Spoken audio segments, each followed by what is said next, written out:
ठीक है, विजय चोपड़ा भी इस बीच हमारे साथ जुड़ रहे हैं, उनसे भी करते हैं जरा बातचीत। तो विजय जी, बहुत बहुत शुक्रिया, थैंक यू वेरी मच समय देने के लिए। सर, बजट पे आपका टेक, आप क्या सोचते हैं और इसका मार्केट रिएक्शन सर?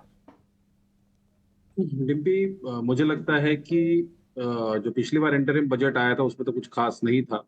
मेरे को एक डर है कि टैक्सेशन से लेके कुछ छेड़छाड़ ना की जाए, खासकर स्टॉक मार्केट रिलेटेड टैक्सेशन से या फ्यूचर्स एंड ऑप्शंस में कुछ छेड़छाड़ ना की जाए। क्योंकि ये काफी बड़ा वॉइस अब होता जा रहा है। शक्तिकांता दास कह रहे हैं कि पैसे अकाउंटों में नहीं रोक रहे लोग, और बाजार में पैसा आ रहा है। दूसरी तरफ माधवीपुरी बुश बार-बार बोल रही हैं कि एफ-एन-ओ में कैपिटल क्रिएशन नहीं हो रहा है और पैसा खराब हो रहा है।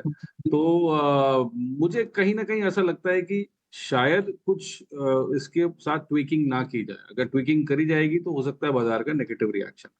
अगर नहीं हुआ तो मुझे नहीं लगता बाज़ार पे बहुत ज़्यादा फ़र्क पड़ेगा। हो सकता है कि जहाँ पे एक्सपेक्टेशंस हैं कि डिफेंस में बहुत ज़्यादा खर्चा किया जाएगा। मुझे लगता है इंफ्रा में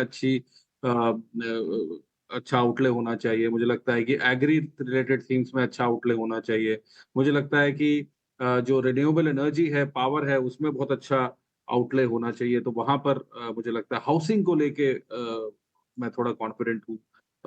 बैंकिंग को लेके, खासकर सरकारी बैंक जो अंडर वैल्यूड हैं, वहाँ पर मुझे अच्छी अपॉर्च्युनिटीज़ दिखाई देती हैं। अगर बजट में कुछ भी पॉजिटिव आया, तो banks like PNB, IDBI, UCO Bank, Bank of India, Indian Bank, Bank Baroda, इन सब में कुछ अच्छी तेज़ी बन पाएगी।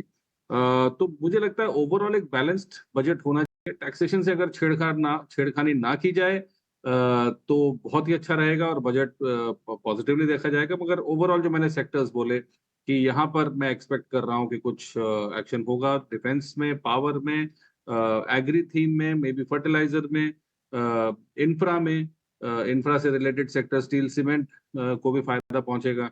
तो मेरी विश लिस्ट ये है कि फाइनेंस मिनिस्टर कुछ ऐसा बोलें जिससे ओवरऑल भारतीय इकोनॉमी में बढ़ोतरी हो, खास करके इंफ्रा पे फोकस रहे। इंफ्रा से बहुत सारी नौकरियां लगती हैं। इंफ्रा सबसे बड़ा सेक्टर होता है जहाँ पे नौकरियां दी जा सकती हैं। तो जॉब क्रिएशन भी एक ऐसा मुद्दा है जिस पे मेरी नजर रहेगी कि कितना जॉब क्रिएशन की तरफ सरकार कोशिश करती है, क्योंकि अनएम्प्लॉयमेंट रेट्स बिल्कुल रिकॉर्ड हाई पे हैं।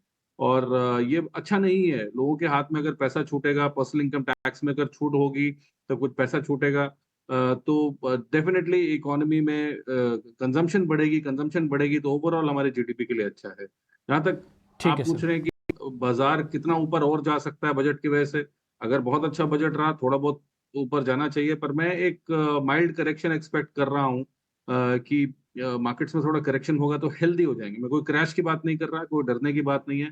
करेक्शन हमेशा अच्छे होते हैं, अपॉर्चुनिटीज देते हैं आपको फ्रेश कैपिटल लाने के लिए।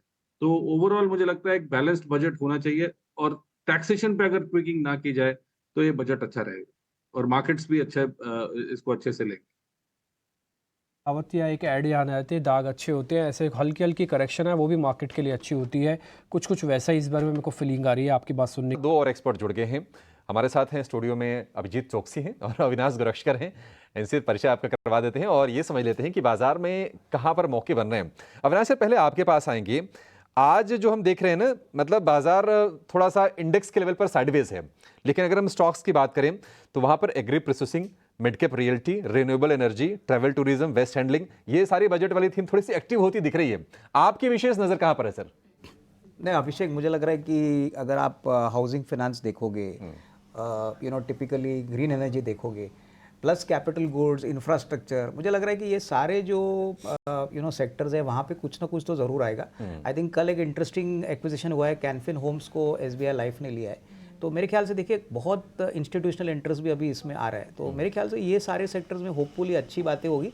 क्लियरली आई थिंक इंफ्रा, फिर उसके बाद एग्री, रूरल, ये थीम्स मार्केट को पता है कि कुछ ना कुछ ज़रूर आएगा। But I think as I said earlier कि मार्केट अच्छी बातों को छोड़ के जो नेगेटिव सरप्राइज आने वाला है वो भी बहुत क्लोजली वॉच करेगा। क्योंकि मेरे ख्याल से इकोनॉमिक सर्वे में एफ-एन-ओ ट्रेडिंग के बारे में बातें हुई है, रिटेल इन्वेस्टर्स का इंटरेस्ट एफ-एन-ओ पे हुआ है, तो ये डेफिनेटली काफ़ी सरप्राइजिंग है। हमने कभी ऐसा इकोनॉमिक सर्वे देखा नहीं था जब गवर्नमेंट ने थोड़ी सी चिंता जताई है।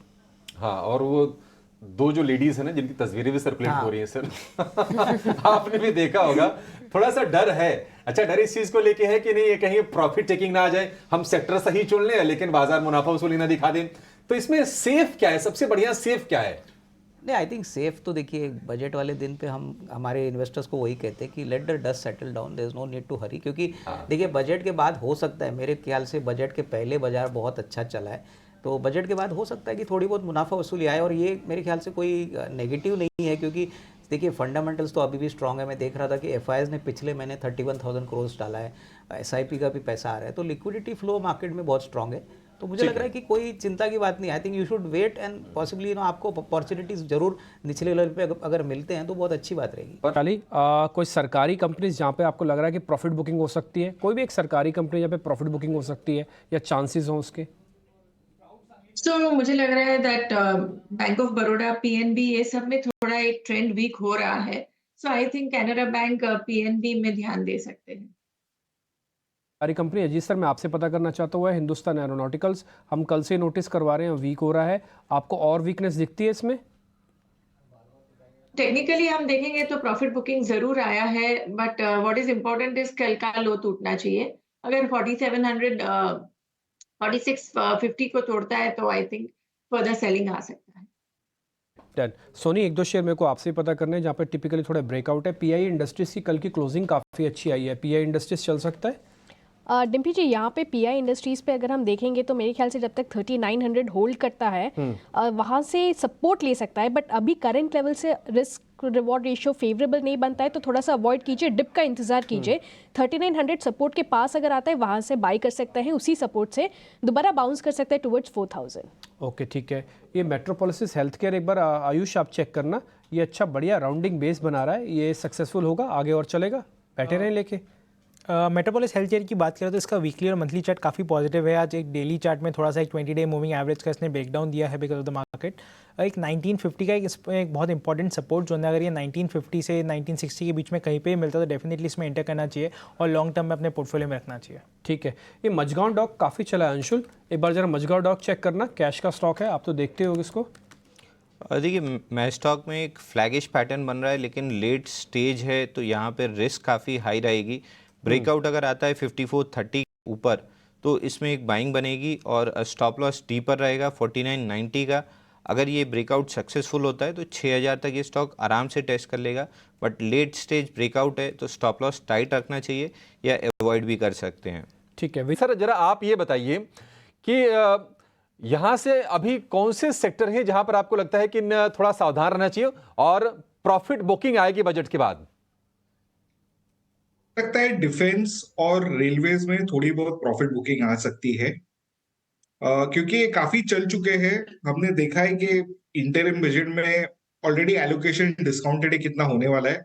मुझे नहीं लगता कि यहाँ से इंक्रीमेंटल और ऐड होगा उसमें। मुझे लगता है ज्यादा करके वाटर थीम और पावर थीम ये दोनों चलेंगे और डिफेंस एंड रेलवेज में थोड़ा प्रॉफिट बुकिंग आ सकता है।